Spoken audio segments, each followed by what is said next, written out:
Dans cette matinée grise d'automne, les rues de Paris étaient humides et parsemées de feuilles dorées. Henri, un homme à l'apparence distinguée aux cheveux argentés, déambulait lentement à travers le marché en plein air. Ses yeux, marqués par le temps, reflétaient une profonde mélancolie. À 60 ans, Henri portait non seulement les sacs lourds de provisions, mais aussi le poids de la solitude. À chaque pas, ses pensées erraient dans les années de dévouement envers ses 3 fils, Julien, Nicolas et Mathieu. Maintenant adulte, il semblait avoir oublié les nombreuses fois où leur père avait mis leurs besoins avant les siens. Henri soupira, ressentant le poids de l'ingratitude. « Où ai-je donc commis une erreur ?» se demandait-il, remâchant les souvenirs de temps plus heureux, lorsque sa maison était remplie de rires et de conversations. Désormais, le silence était son compagnon le plus constant, interrompu seulement par les exigences et les plaintes occasionnelles de ses enfants. Alors qu'Henri se préparait pour le trajet de retour, ses mains tremblaient légèrement sous le poids des sacs. C'est alors qu'une voix jeune le surprit. « Monsieur, avez-vous besoin d'aide avec ces sacs ?» demanda un garçon d'environ 13 ans, avec un regard doux et un sourire chaleureux. Le jeune portait des vêtements simples, et son visage affichait une maturité inhabituelle pour son âge. Lucas, comme il se présenta, n'attendit pas la réponse d'Henri. Naturellement, il prit quelques-uns des sacs, soulageant immédiatement le fardeau physique, et d'une certaine manière, émotionnel d'Henri. Surpris par ce geste inattendu de gentillesse, Henri murmura un remerciement, et ensemble, ils commencèrent à marcher en direction de la maison d'Henri. En chemin, une conversation s'instaura entre eux, brisant les barrières invisibles entre les générations. Henri se confia sur l'absence de ses enfants, exprimant une vulnérabilité qu'il gardait depuis longtemps pour lui-même. Lucas, quant à lui, partagea des fragments de sa propre histoire, une vie marquée par la lutte et le besoin de mûrir trop vite. Lorsqu'ils arrivèrent chez Henri, un sentiment de gratitude et d'admiration mutuelle s'était établi entre eux. Henri, d'une voix émue, invita Lucas à entrer et à prendre un thé. Alors que Lucas hésitait, se demandant s'il devait accepter, Henri insista, disant « Tu as apporté un peu de lumière à ma journée. Laisse-moi te proposer quelque chose en retour. » En ce moment simple mais significatif, une lueur d'espoir s'alluma dans le cœur d'Henri. Peut-être, pensa-t-il, le monde avait encore de la bonté à offrir. Et peut-être, juste peut-être, avait-il trouvé un nouveau but dans sa vie solitaire. Tandis que le thé refroidissait lentement sur la table, la lumière douce du soir inondait le salon d'Henri, créant une atmosphère chaleureuse qui contrastait avec le froid dehors. Henri, assis en face de Lucas, observait le jeune homme avec un regard attentif et curieux. Lucas, un peu timide au début, commença à se confier, racontant son histoire avec une sincérité touchante. Il révéla qu'il vivait avec sa mère dans un quartier éloigné, un endroit marqué par les difficultés et le manque d'opportunités. Avec sa mère luttant contre des problèmes de dépendance et rarement à la maison, Lucas avait assumé très tôt le rôle de prendre soin de lui-même. « J'ai commencé à vendre des bonbons dans la rue pour gagner un peu d'argent. Ce n'est pas grand-chose, mais ça aide à acheter l'essentiel, » expliqua Lucas, ses yeux se détournant brièvement, comme s'il revisageait chaque moment de son parcours. Henri écoutait, chaque mot de Lucas résonnant profondément dans son cœur. La force et la résilience du garçon l'impressionnaient, et une vague de compassion l'envahissait. Henri partagea alors des fragments de sa propre vie, parlant des années consacrées au dur labeur en tant qu'entrepreneur, de la perte de sa femme et de la distance émotionnelle qui semblait désormais le séparer de ses enfants. « J'ai toujours voulu le meilleur pour eux, mais maintenant, ils passent à peine du temps à la maison. Et quand ils sont là, on dirait que je ne suis qu'une ombre dans leur vie, » confessa Henri, la tristesse tintant ses paroles. L'air était chargé d'une compréhension mutuelle, d'une reconnaissance tacite des luttes et des pertes qu'ils avaient tous deux affrontées, chacun à sa manière. Lucas, ému par l'histoire d'Henri, voyait en lui la figure d'un père qu'il n'avait jamais eu, quelqu'un qui, malgré les adversités, avait conservé sa dignité et son espoir. À son tour, Henri voyait en Lucas un reflet de courage et de détermination, des qualités qu'il admirait et qui, d'une certaine manière, ravivaient une flamme d'optimisme dans son cœur. La conversation coula naturellement vers les rêves et les aspirations. Lucas exprima son désir simple mais puissant d'avoir une vie meilleure, de pouvoir étudier et peut-être, un jour, aider d'autres personnes confrontées à des difficultés comme les siennes. Henri, quant à lui, parla d'un rêve presque oublié, celui de voyager et de découvrir le monde, un rêve qu'il avait mis de côté pour se concentrer sur l'éducation de ses enfants. Lorsque la nuit tomba complètement et que le thé était depuis longtemps refroidi, ils réalisèrent tous deux que cette rencontre inattendue pourrait être le début d'une amitié inhabituelle mais profondément significative.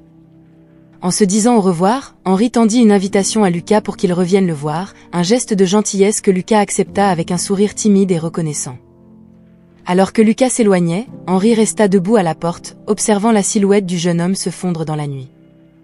Un sentiment de gratitude et d'espoir remplissait son cœur, un sentiment qu'il n'avait pas ressenti depuis longtemps. Cette nuit-là, alors que la maison retrouvait son silence, Henri savait que quelque chose dans sa vie était sur le point de changer. Et, d'une manière ou d'une autre, il était prêt à accueillir ce changement. Au fur et à mesure que les semaines passaient après cette première rencontre, la présence de Lucas chez Henri devenait de plus en plus constante et réconfortante. Initialement, Lucas ne venait que les week-ends, proposant son aide pour de petites tâches comme ranger le jardin ou réparer quelque chose de cassé. Cependant, ces visites se transformèrent rapidement en une routine presque quotidienne, apportant une nouvelle dynamique à la vie solitaire d'Henri. Lucas avait un moyen spécial de combler le silence de la grande maison, souvent froide, avec son énergie juvénile et son rire contagieux. Il se déplaçait avec une agilité qui contrastait avec la lenteur des mouvements d'Henri, revitalisant chaque pièce par laquelle il passait. Ensemble, ils organisaient les livres qui s'accumulaient sur les étagères, préparaient des repas simples mais délicieux, et parfois, se aventuraient en cuisine avec des recettes plus complexes, transformant ces moments en occasion d'apprentissage et de rire partagé. Henri commença à remarquer les petits changements dans sa propre routine et dans l'ambiance de la maison. Les matinées n'étaient plus accueillies avec le poids de la solitude, mais plutôt avec l'anticipation des moments qu'il passerait avec Lucas. Les conversations pendant les repas, autrefois des monologues silencieux, étaient maintenant des dialogues animés sur les sujets les plus divers, depuis l'histoire que Lucas apprenait dans les livres que Henri lui prêtait jusqu'aux projets futurs et aux rêves qu'ils osaient partager. L'impact de Lucas sur la vie de Henri dépassait les simples tâches quotidiennes et la compagnie agréable. Henri se retrouvait à redécouvrir des parties de lui-même qu'il avait oubliées, encouragé par la curiosité insatiable de Lucas et par sa perspective unique sur la vie. En Lucas, Henri voyait non seulement l'aide dont il avait tant besoin, mais aussi un ami, et peut-être, un membre de la famille qu'il n'avait jamais espéré avoir. Un jour, alors qu'ils observaient le coucher du soleil teinter le ciel d'orange et de rose depuis le petit jardin à l'arrière de la maison, Henri exprima sa gratitude. « Lucas, ta présence a apporté de la lumière dans mes jours. Je suis vraiment reconnaissant pour tout ce que tu as fait pour moi et pour cette maison. » Lucas, avec un sourire timide, répondit « Henri, c'est moi qui devrais être reconnaissant. Tu as ouvert ta maison et ta vie pour moi. Je me sens enfin comme si j'avais trouvé une place où je suis à ma place. » C'est à ce moment de reconnaissance mutuelle et de gratitude que tous deux comprirent la profondeur du lien qu'ils avaient formé.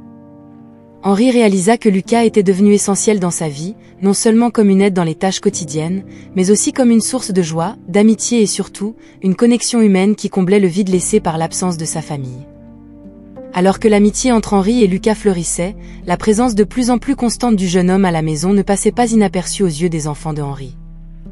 Julien, Nicolas et Mathieu, qui rendaient visite à leur père avec une fréquence qui pouvait être décrite comme rien de moins que sporadique, commencèrent à remettre en question cette nouvelle dynamique familiale. Lors d'une rare occasion où les trois se retrouvèrent chez leur père pour un dîner, la présence de Lucas devint inévitablement le centre des conversations, même de manière indirecte. « Alors, qui est ce gamin qui est toujours là maintenant ?» demanda Julien, le ton légèrement teinté de dédain, alors qu'il passait le sel à Nicolas.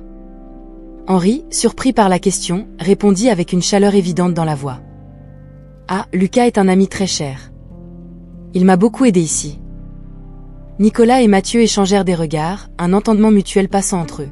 « Ça semble pratique, » commenta Mathieu, mastiquant sa nourriture avec désintérêt. « Quelqu'un pour faire les tâches que vous ne voulez pas, » ajouta-t-il, jetant un coup d'œil furtif à ses frères, qui haussèrent les épaules en signe d'approbation. Henri ressentit une pointe de déception, remarquant l'indifférence avec laquelle ses enfants traitaient la présence et la valeur de Lucas dans sa vie. La conversation dévia rapidement vers les plans de vie des trois, qui parlaient de leur carrière, voyages et rencontres sociales avec un enthousiasme qu'ils montraient rarement dans d'autres contextes. Henri, quant à lui, écoutait, contribuant quand il le pouvait, mais son esprit était partiellement ailleurs dans la générosité et la camaraderie que Lucas avait apportée à son existence solitaire. La nuit avança avec plus de la même chose, une série de révélations sur la façon dont les intérêts et les préoccupations de ses enfants semblaient être dans des mondes totalement différents des siens faits de Lucas. À la fin du dîner, alors que les assiettes étaient déjà débarrassées et que les enfants se préparaient à partir aussi rapidement qu'ils étaient venus, Henri réalisa le fossé émotionnel et physique qui s'était creusé entre eux au fil des ans. Se retrouvant seul à nouveau après le départ des enfants, Henri réfléchit aux conversations de la soirée. Il ne voyait Lucas que comme une solution temporaire à un problème qu'il ne reconnaissait même pas comme étant le leur. Il n'y avait ni compréhension ni appréciation pour la profondeur de la relation qui s'était formée entre Henri et Lucas, seulement une acceptation superficielle et peut-être un soulagement que quelqu'un prenne en charge des responsabilités qu'ils avaient choisi d'ignorer. Ce soir-là, Henri réalisa que, tandis que ses propres enfants planifiaient leur vie loin des responsabilités familiales, Lucas avait, sans le vouloir, comblé un vide dans sa vie avec quelque chose qui ressemblait beaucoup à une vraie famille. Cette prise de conscience apporta un mélange de tristesse et de gratitude, tristesse pour la distance entre lui et ses enfants, et gratitude d'avoir Lucas, dont la présence était devenue un phare de lumière dans ses journées. Un après-midi calme, alors que l'automne commençait à laisser place à l'hiver, Henri et Lucas partageaient un moment de calme dans le confort du salon, lorsqu'un appel téléphonique inattendu interrompit la sérénité du jour. Lucas répondit, son visage passant rapidement de l'attente à l'ombre de la tristesse. Après avoir raccroché, d'une voix tremblante, il partagea la nouvelle qui changerait à jamais le cours de leur vie. Sa mère était décédée, après des années de lutte contre ses propres démons. Henri, réalisant la profondeur de la douleur de Lucas, lui offrit non seulement du réconfort, mais aussi une proposition qui reflétait le lien fort qu'ils avaient construit. « Lucas, tu es devenu comme un fils pour moi. Et je voudrais que cela devienne officiel, que je t'adopte légalement. » L'émotion qui déborda des yeux de Lucas était un mélange de tristesse pour la perte de sa mère et d'un espoir inattendu face à l'offre d'Henri. J'adorerais ça, Henri. Tu es la famille que j'ai choisie, réussit à dire Lucas, entre des larmes de gratitude et de douleur. Cependant, la décision de former officiellement cette nouvelle famille ne fut pas accueillie avec enthousiasme par tous. Lorsqu'Henri partagea la nouvelle avec Julien, Nicolas et Mathieu, lors d'une rare rencontre où ils étaient tous présents, la réaction fut immédiatement glaciale. « Tu es sérieux, père ? Adopter un gamin que tu connais à peine ? Et qu'est-ce que ça fait de nous ? Questionna Julien, son ton chargé d'incrédulité et de désapprobation. Nicolas et Mathieu répercutèrent le sentiment de Julien, exprimant leur inquiétude sur la façon dont cette décision affecterait la dynamique familiale, et plus pragmatiquement, les implications légales et financières de cette adoption. « Ça semble être une décision précipitée, père. As-tu vraiment réfléchi aux conséquences ? S'interrogea Nicolas, tentant de dissimuler son inquiétude sous une couche de rationalité. Henri, cependant, resta ferme dans sa décision. J'y ai pensé, oui. Et la vérité est que Lucas m'a donné quelque chose que vous n'avez l'air d'être disposé à offrir, de la compagnie, de l'aide, et surtout, du respect et de l'affection. Il est la famille que je choisis désormais, déclara Henri, avec une conviction qui le surprit lui-même. La réaction de ses enfants biologiques a clairement montré à Henri la distance émotionnelle qui les séparait. Alors qu'ils ne voyaient Lucas que comme une menace pour leur héritage ou comme un étranger qui usurpait en quelque sorte leur place, Henri voyait l'opportunité de construire un avenir avec quelqu'un qui appréciait ce qui importait vraiment, l'amour et le soin mutuel. Malgré la résistance initiale de ses enfants, Henri a poursuivi les procédures légales pour adopter Lucas, déterminé à formaliser le lien qui existait déjà dans leur cœur. Pour Lucas, cette promesse d'un avenir en tant que membre d'une famille, même non traditionnelle, offrait un éclat d'espoir et d'appartenance dans un moment de profonde perte. Ensemble, ils feraient face aux réactions et aux défis que cette décision apporterait, unis par la certitude que la vraie famille est celle que l'on choisit, pas seulement celle déterminée par le sang. Alors que les procédures pour l'adoption de Lucas par Henri avançaient, l'inquiétude montait chez Julien, Nicolas et Mathieu. L'idée de partager l'héritage familial avec quelqu'un qui, à leurs yeux, était un étranger complet, était intolérable. Réunis dans le vaste salon de la maison de Julien, loin des oreilles attentives de Henri, les trois frères ont élaboré un plan qui garantirait la préservation de leurs intérêts financiers. Nous ne pouvons pas permettre que cela se produise. Si papa poursuit cette folie, qui sait ce qu'il est capable de faire ? Julien a commencé, son visage marqué par l'inquiétude et la détermination. Nous devons agir, et vite. Nicolas, toujours le plus calculateur, a proposé une solution radicale mais efficace. Si nous remettons en question la capacité du père à prendre des décisions rationnelles, nous pouvons demander sa mise sous tutelle. Cela nous donnerait le contrôle sur les biens de la famille et empêcherait l'adoption. La suggestion, bien que extrême, reflétait la profondeur de leur volonté de protéger leur héritage. Mathieu, initialement hésitant face à la sévérité du plan, a fini par être d'accord, motivé par la cupidité et la peur de perdre le confort de vie que la richesse de la famille procurait. Mais comment allons-nous justifier cela ? Papa n'a jamais montré de signe d'incapacité, a-t-il demandé, cherchant des failles dans sa propre morale pour justifier de telles actions. Julien, avec un sourire rusé, a présenté la pièce manquante du puzzle. Nous n'avons pas besoin d'une raison concrète. Il suffit de semer le doute sur sa santé mentale. Quelques récits de comportements erratiques ici, une inquiétude exprimée sur sa santé mentale là-bas, et nous aurons assez pour porter devant le tribunal. Le plan s'est déroulé avec une efficacité glaciale. Dans les jours qui ont suivi, les frères ont lancé une campagne subtile de désinformation, répandant des rumeurs parmi les connaissances et la famille sur le prétendu déclin mental de Henri. Nicolas a utilisé ses contacts pour trouver un avocat qui pourrait les représenter, tandis que Mathieu rassemblait des preuves de décisions douteuses que Henri aurait prises récemment. Pendant ce temps, Henri, ignorant les manigances de ses enfants, continuait la vie avec Lucas, chaque jour plus convaincu qu'il faisait le bon choix. La bonté et le soutien que Lucas lui apportait étaient la preuve que la famille ne se limitait pas aux liens de sang, mais plutôt à ceux construits par l'amour, le respect et le choix mutuel. Fois seulement quand ils ont reçu une notification officielle du tribunal concernant l'action d'interdiction qu'Henri a réalisé le gouffre qui le séparait désormais de ses fils. La trahison l'a frappé comme un coup physique, le laissant étourdi et désorienté. La cupidité cachée de ses enfants s'était enfin révélée, menaçant non seulement son autonomie, mais aussi l'avenir qu'il rêvait de construire aux côtés de Lucas. La matinée où les agents sont arrivés à la porte d'Henri a marqué le début d'un tournant dévastateur dans sa vie. Avec la notification du tribunal en main, Julien, Nicolas et Mathieu ont présenté l'action comme une mesure de préoccupation pour la santé mentale d'Henri. Ils ont argumenté que, compte tenu de son incapacité à prendre des décisions rationnelles, comme en témoignait son intention d'adopter Lucas, il était dans l'intérêt d'Henri d'être placé sous des soins spécialisés. Le choc et l'incrédulité ont envahi Henri en réalisant la profondeur de la trahison de ses propres fils. Lucas, aux côtés d'Henri pendant le conflit, a lutté pour comprendre comment la situation avait pu se détériorer si rapidement. La vérité, cependant, était inévitable. Avec les procédures légales habilement manipulées par Julien, Nicolas et Mathieu, Henri a été interné dans un asile contre sa volonté, une décision justifiée par des documents falsifiés et de faux témoignages sur sa santé mentale. Tandis qu'Henri faisait face à la réalité de son enfermement, Lucas était confronté à sa propre crise. Sans le statut légal de membre de la famille et maintenant sans Henri pour le protéger, Lucas a été contraint de quitter la maison qui était devenue la sienne. Avec peu d'options disponibles et l'adoption encore non finalisée, il a été envoyé dans un foyer pour jeunes, un endroit froid et impersonnel qui ne pouvait pas être plus différent du cadre chaleureux et accueillant qu'il avait connu avec Henri. Les frères ont agi rapidement pour consolider leur contrôle sur les biens d'Henri. Utilisant l'interdiction comme justification, ils ont transféré la propriété des biens immobiliers et des comptes bancaires d'Henri à leur nom, garantissant que son héritage soit à l'abri de Lucas, qu'ils considéraient comme une menace extérieure à la fortune de la famille. Le processus a été mené avec une efficacité brutale, laissant peu de place à la contestation légale. Henri, désormais isolé dans un environnement qu'il ne reconnaissait pas comme le sien, luttait pour assimiler l'ampleur de la trahison. Chaque jour à l'asile était un rappel douloureux de la perte non seulement de sa liberté, mais aussi de la famille qu'il pensait connaître. La distance émotionnelle qui s'était lentement creusée entre lui et ses enfants au fil des ans avait abouti à un gouffre infranchissable, une trahison qui coupait plus profondément que toute solitude qu'il avait ressentie auparavant.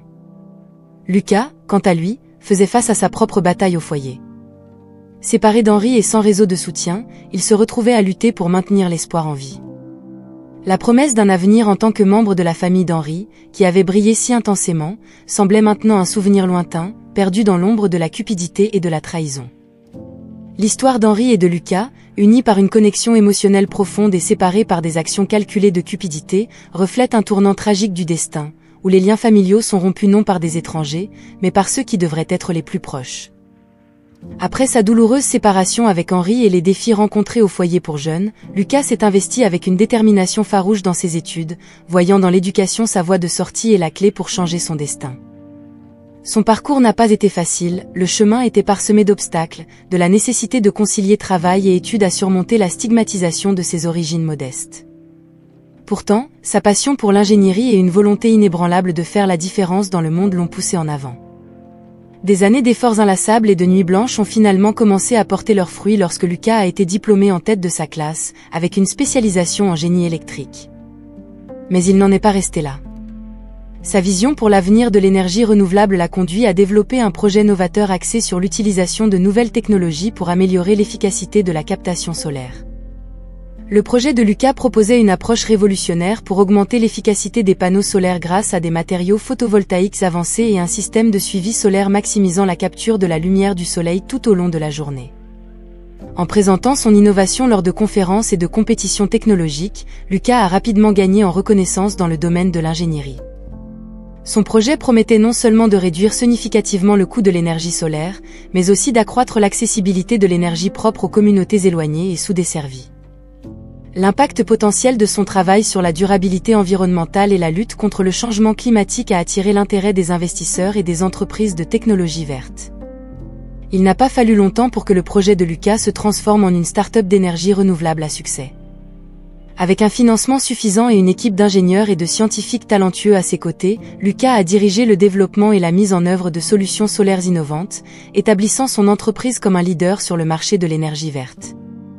Le succès de Lucas ne s'est pas seulement traduit par une reconnaissance académique et professionnelle, il a également atteint une prospérité financière qu'il n'avait jamais imaginée dans sa jeunesse.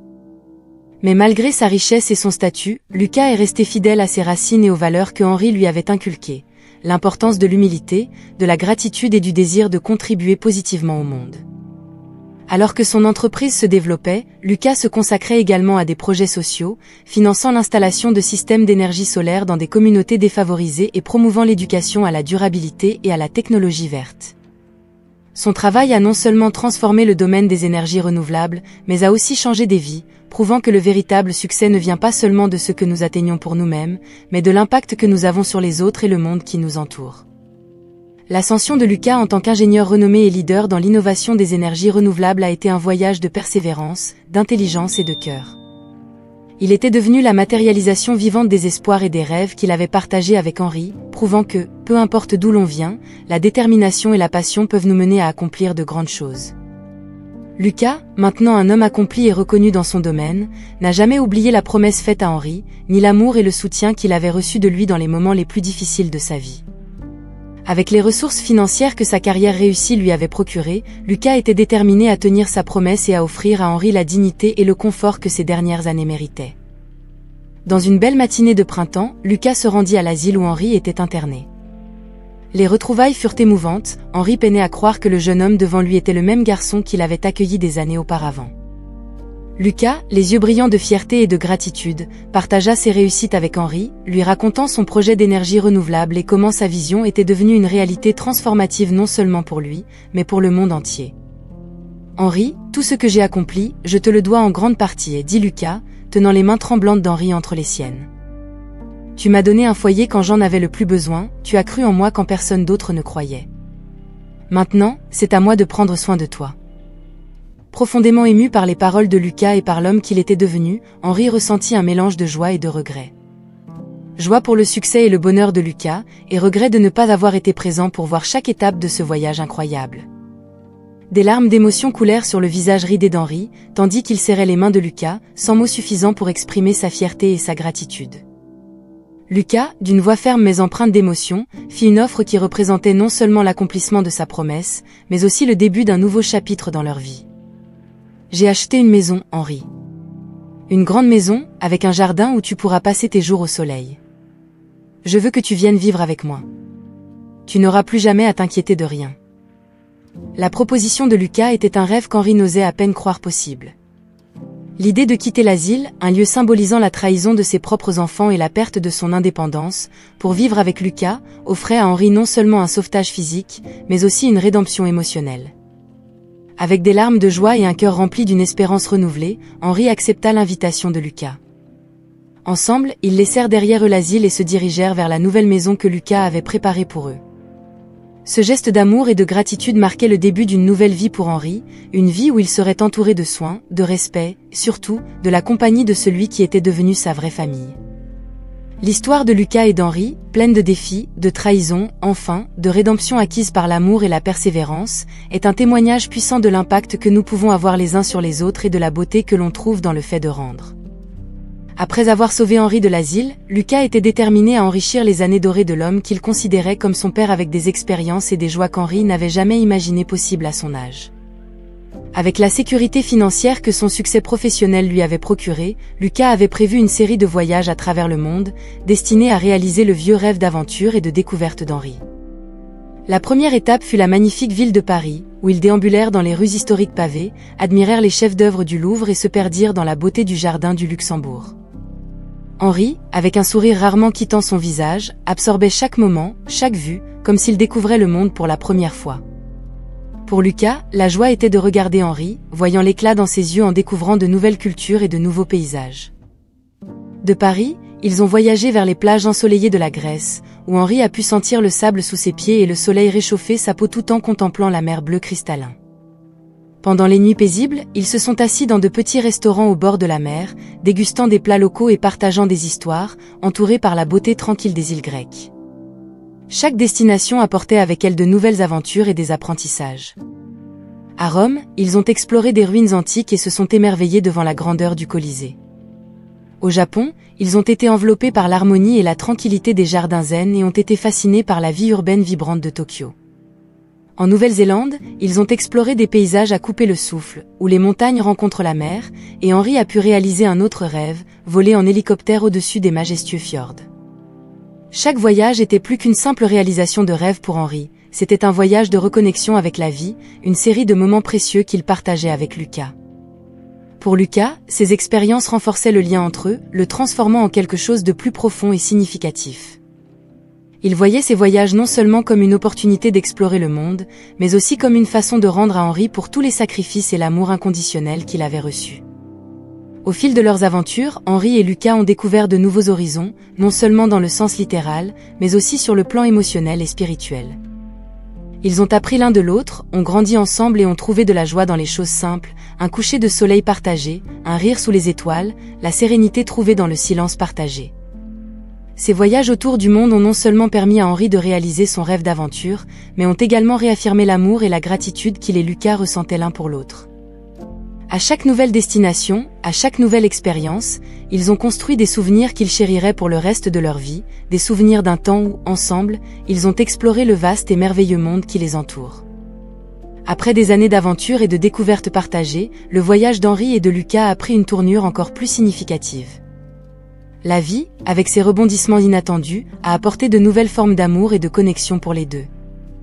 Lucas, dont le cœur a toujours été ouvert à la possibilité d'amour, a trouvé son âme sœur en une femme aussi dévouée et passionnée par la vie que lui. Le mariage de Lucas a été un événement empli de joie et de célébration, un symbole de la nouvelle vie qu'ils construisaient ensemble. Pour Henri, assister au mariage de Lucas a été un moment de profonde émotion et de réalisation. Il a vu le jeune homme qu'il avait accueilli chez lui, désormais un homme prêt à fonder sa propre famille. Henri a ressenti une vague de gratitude d'avoir été inclus dans ce moment, d'avoir eu une place d'honneur dans la célébration, reconnu non seulement comme un mentor, mais aussi comme un véritable membre de la famille. La joie d'Henri a été multipliée par la naissance des petits-enfants de Lucas. Observer Lucas devenir père a été une expérience transformative pour Henri, qui s'est vu refléter dans les yeux remplis d'admiration et d'amour de Lucas pour ses enfants.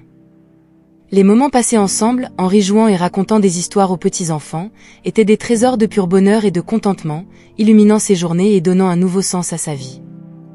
Les dernières années de Henri se sont écoulées dans une maison pleine de rires, de pleurs de bébés et de la chaleur d'une famille qui, bien que non liée par le sang, était unie par des liens d'amour indéfectibles. Chaque jour était une bénédiction, une opportunité de voir grandir et évoluer ses petits-enfants, de partager avec eux les leçons apprises au cours d'une vie pleine de défis et de victoires. En réfléchissant à son parcours, Henri a réalisé à quel point la famille qu'il avait formée avec Lucas était précieuse. La vie lui avait donné une seconde chance de vivre l'amour paternel, une chance de contribuer à l'héritage d'une nouvelle génération. Henri en a conclu que la vraie famille n'était pas seulement une question de lien biologique, mais plutôt de choix, d'engagement mutuel et d'amour inconditionnel. Henri a passé ses derniers jours entouré de cette nouvelle famille, imprégné d'amour, de gratitude et de la sérénité de savoir qu'il avait joué un rôle essentiel dans la création d'un foyer rempli d'amour et d'acceptation. Il a réalisé que son héritage ne résidait pas dans les biens matériels qu'il aurait pu laisser derrière lui, mais dans la force des liens qu'il avait aidé à tisser, dans l'influence positive qu'il avait exercée sur Lucas, à travers lui, sur les générations futures. L'histoire de Henri et Lucas, un récit d'amour choisi, de rédemption et de formation d'une famille inattendue, ne se termine pas par un adieu, mais par une célébration de la vie et des innombrables formes que l'amour peut prendre. Henri a vécu assez longtemps pour voir le monde avec un nouveau regard, pour reconnaître qu'en fin de compte, ce sont les liens que nous créons et l'amour que nous partageons qui définissent le véritable sens de la famille.